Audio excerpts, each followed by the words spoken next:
At this point in the semester, you're probably finding it pretty hard to find the time for some self-care activities. So in today's video, I wanted to offer you my three-pronged approach in order to accomplish this in the exact present moment that you're in and in the near future as well. Hey there, it's Erica from Ever Educating, and today I wanted to talk about how I do body, mind, and spirit self-care. And by spirit, I don't mean religion, in case that's what you're thinking. So I'll show you what I mean by that at the end of this video. But I thought that I would show you a few different activities that I do, and also how I plan them for the exact present moment that you're in, or for later in the day or the next day.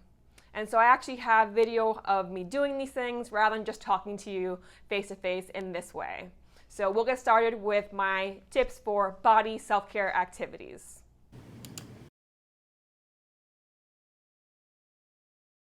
Okay, so at any given moment, you can stop what you're doing and do some exercise.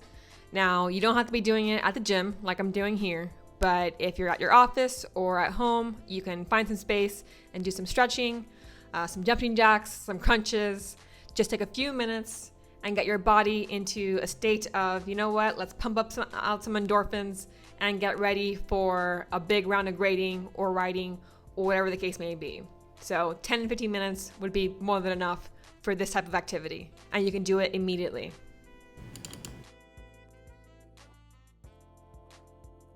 Now, when you have some more time to plan, I suggest sitting out with a notebook and planning out your meals for dinner or for the next day or for the next week, so you can actually take the time to figure out what healthy foods can you add into your breakfast or lunch or dinner at any given time this week. This is another way of really helping out your body and feeling more energized when times of stress are happening near the end of the semester.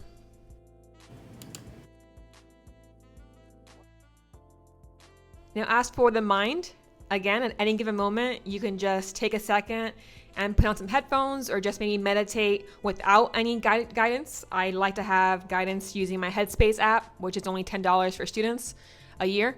And so I just sit there and for 10 minutes, even 5 minutes, I just deep breathe and listen to the guided meditation of being in a rainforest or walking beside a river or whatever the case may be.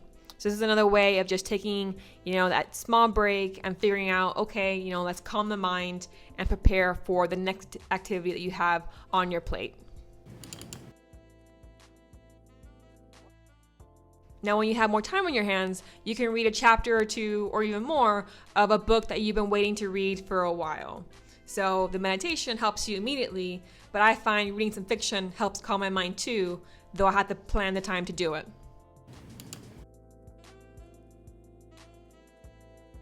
Now, as far as spirit goes, the way I raise my spirit in some ways is by helping others, pick up theirs. So I just go online, I go to one of my Facebook groups, I'm part of various ones connected to academic writing, and I just kind of comment on posts saying, hey, great job submitting that draft to your advisor, or congrats on being accepted to this conference, or here's some support, this is what I did to help with my PhD exams.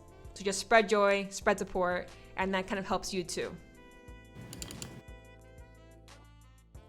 And then again, when you have more time to plan it out, figure out how you can go into the community and have some fun with your family or with your friends and just take some time to really decompress before you get back to work.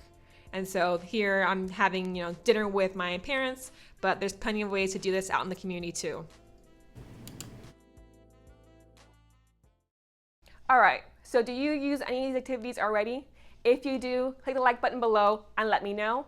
But if you have other ideas for activities to do for self-care, please comment below so that anybody watching this video can try them out. I would love, personally, to have more activities to try out during this stressful time of the year.